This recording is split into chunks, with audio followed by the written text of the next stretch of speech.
আসসালামু আলাইকুম, বাসায় আপনাদেরকে স্বাগত। আমরা আজকে দাফন কাফন সম্বন্ধে, করোনা ভাইরাসে যারা মৃত ব্যক্তি দাফন কাফন সম্বন্ধে আমরা কিছু কথা বলবো। আপনারা মনোযোগ দিয়ে শুনবেন। একটা কথা বলতে চাই যে প্রথমত আমরা বর্তমানে করোনা ভাইরাসে মৃত ব্যক্তিকে আমরা খুবই ভয় পাই, যে ভাবি যে তার সাথে এখনো ভাইরাস আছে। হ্যাঁ, থাকতে পারে, কিন্তু এটা 3 ঘন্টা থেকে 4 ঘন্টা পর এই ভাইরাস কোনোভাবেই থাকে না। সুতরাং আমরা আত্মীয় স্বজন, পাড়া প্রতিবেশী, আমরা যারাই থাকি না কেন, আমরা যেন ভয় না পাই। আমরা মৃত ব্যক্তিকে সম্মানজনকভাবে আমরা তাকে দাফন কাফনের ব্যবস্থা করি। আসলে আমরা করোনা ভাইরাস সম্পর্কে এবং মৃত ব্যক্তির দাফন কাফন সম্পর্কে আমরা বিস্তারিত আলোচনা করতেছি। কোভিড-19 নিশ্চিত বা সন্দেহজনক রোগের মৃত ব্যক্তির দাফন কাফনে অবগতির জন্য দিক নির্দেশনাগুলো তুলে ধরা হলো। করোনা ভাইরাসে কোনো ব্যক্তি মারা গেলে জেলা বা উপজেলা কোভিড-19 নিয়ন্ত্রণ কমিটির সাথে যোগাযোগ করা। আসলে আমরা যোগাযোগটা কিভাবে করব? আমাদের জেলা উপজেলায় যারা স্বেচ্ছাসেবী আছে, আপনাদের যদি প্রয়োজন হয় করোনা ভাইরাসে আক্রান্ত যে লোকটা মারা গেছে, আপনারা জেলা উপজেলায় নিয়ন্ত্রণ যে কমিটিগুলো তাদের সাথে আপনারা যোগাযোগ করবেন। দাফন কাফনের জন্য ওই জেলার টিমকে প্রস্তুত করা ও প্রয়োজনীয় সরঞ্জাম সরবরাহ করা। দাফন কাফনের জন্য জেলার টিম প্রস্তুত করব। প্রয়োজনীয় যে সরঞ্জামগুলো বলতে যেমন hand gloves, mask, head, gumboot, অন্যান্য যে আপনার সিকিউরিটি যে সরঞ্জামগুলো থাকবে, আশা করি আমরা ওগুলো প্রস্তুত করে মৃত ব্যক্তির বাড়ির দিকে আমরা রওনা হব। মৃত ব্যক্তির আত্মীয়, স্থানীয় ধর্মীয় নেতা ও প্রশাসনের সাথে দাফন কাফনের ব্যবস্থাপনা সম্পর্কে আলোচনা করা। হোক সে হিন্দু, হোক সে বৌদ্ধ, খ্রিস্টান, মুসলমান, যে কোনো ধর্মেরই হোক, আমরা ধর্মীয় নেতাদের সাথে আলোচনা করব।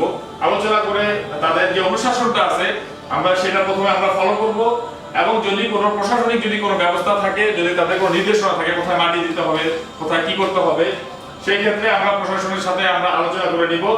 তারপরে আমরা দাফন কাফনের ব্যবস্থা করব, এবং আমাদের টিমের সাথে আমরা আলোচনা করে আমরা সামনের দিকে এগিয়ে যাব। মৃতদেহ ব্যবস্থাপনার জন্য নির্ধারিত ব্যক্তিদের ব্যক্তিগত সুরক্ষা, সরঞ্জাম পরিধান করা, মৃত ব্যক্তির ঘরে প্রবেশ করা ও জীবাণুনাশক ছিটানো। আমরা যখন একজন মৃত ব্যক্তির দাফনে যাব অথবা গোসলে যাব, আমাদের ব্যবস্থাটা কি হতে পারে? অবশ্যই আমাদের ব্যবস্থাটা 100% সিকিউরিটি থাকতে হবে, যাতে আমাদের স্বেচ্ছাসেবীরা কোনোভাবে আক্রান্ত না হওয়ার সম্ভাবনা থাকে। এই জন্য আমরা আমাদের যে সম্পূর্ণ যে পিপির ব্যবস্থাটা এমনভাবে থাকবে যারা আক্রান্ত হওয়ার কোনোভাবে সম্ভাবনা না থাকে। ন্যূনতম 5 ফিট গভীরতা কবর খনন করা ও দাফনের অন্যান্য সরঞ্জাম প্রস্তুত করা।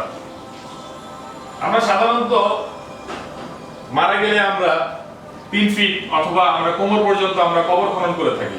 সেই ক্ষেত্রে আমরা করোনা ভাইরাসে যে আক্রান্ত মৃত ব্যক্তিটা, আমাদের সিকিউরিটির জন্য অথবা একটু ভালোর জন্য আমরা ন্যূনতম 5 ফিট গভীরতা কবর খনন করব।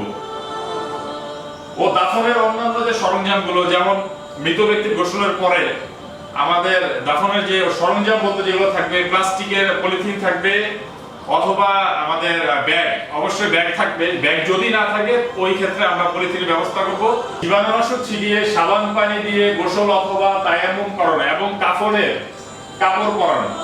লাশের গোসলের আগে সবচেয়ে ভালো হয় আমাদের জীবাণুনাশক যে স্প্রেগুলো আছে আমরা লাশের সম্পূর্ণ শরীরে আমরা ছিটিয়ে দেই, সবচেয়ে বেস্ট হয়। তারপর আমরা সাবান পানি দিয়ে, গরম পানি দিয়ে ভালো করে গোসল করার চেষ্টা করি, অথবা যদি কোনো সন্দেহ কোনো সমস্যা থাকে ওই ক্ষেত্রে আমরা তায়াম্মুম করতে পারবো। এবং কাফনের কাপড় পরাবো। কাফনের কাপড় সহ মৃত ব্যক্তিকে বডি ব্যাগে স্থাপন করা বা সাদা পলিথিনে মোড়ানো। কাফনের পরপরই আমরা বডি ব্যাগের ব্যবস্থা অবশ্যই করার চেষ্টা করব। সেই ক্ষেত্রে যদি আমরা বডি ব্যাগ ব্যবস্থা না করতে পারি, অবশ্যই আমরা পলিথিনের ব্যবস্থা করব, এবং সেই পলিথিন দিয়ে আমরা এমনভাবে ভালো করে মোড়াবো যাতে জীবাণু বাহিরে হওয়ার কোনো সম্ভাবনা না থাকে, এবং অন্যকে যাতে ভয়ের কোনো আতঙ্কের কোনো সম্ভাবনাও না থাকে।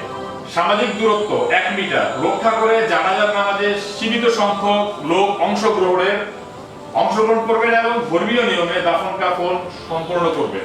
দাফন কাফন সম্পন্ন করার পর ব্যবস্থাপনায় অংশগ্রহীগণ সাবান পানি দিয়ে গোসল করবেন ও নিয়ম অনুযায়ী বর্জ্য ব্যবস্থাপনা করবেন। পিপি হলে পুড়িয়ে ফেলবেন, অথবা ব্যক্তিগত পরিধানের কাপড় কমপক্ষে 30 মিনিট কুসুম গরম সাবান পানিতে ডুবিয়ে তারপর ধুয়ে ফেলবেন। বিশ্ব স্বাস্থ্য সংস্থা অনুযায়ী মৃত ব্যক্তি থেকে কোভিড-19 ছড়ানোর কোনো ইতিহাস নেই। যেহেতু এটি একটি নতুন ভাইরাস, সেহেতু দাফন কাফনের ক্ষেত্রে যথাসম্ভব অবশ্যই সতর্কতা অবলম্বন করতেই হবে। উল্লেখ থাকে যে মৃত ব্যক্তি যখন একজন মারা যায়, তার আশেপাশে হতে পারে তার স্ত্রী, তার সন্তান, তার আত্মীয়-স্বজন, যারাই তার কাছাকাছি ছিল, তাদেরকে আমাদের মেসেজটা হচ্ছে আপনারা নিজেদের উদ্যোগে কমপক্ষে 14 দিন আপনারা নিজেদের কোয়ারেন্টাইন করবেন। এতে পরিবারের অন্যান্য সদস্যরা সংক্রমণ হওয়ার ঝুঁকি খুবই কম থাকবে। যদি ইনশাআল্লাহ আমরা 14 দিনের মধ্যে দেখি যে না আমরা সংক্রমণ হই নাই, তাহলে আলহামদুলিল্লাহ আমরা ভালো আছি, বুঝতে পারবো। আমরা প্রয়োজনের বাহিরে ঘর থেকে বের না হই, আমরা অনাকাঙ্ক্ষিত মৃত্যু থেকে, অনাকাঙ্ক্ষিত করোনা ভাইরাসের আক্রান্ত থেকে আমরা নিজেদেরকে হেফাজত করি। সামাজিক দূরত্ব নয়, আমরা শারীরিক দূরত্ব বজায় রাখি। সামাজিক দূরত্ব মানবতার একটা অংশ, ইনশাআল্লাহ আমরা মানার চেষ্টা করবো। আসসালামু আলাইকুম।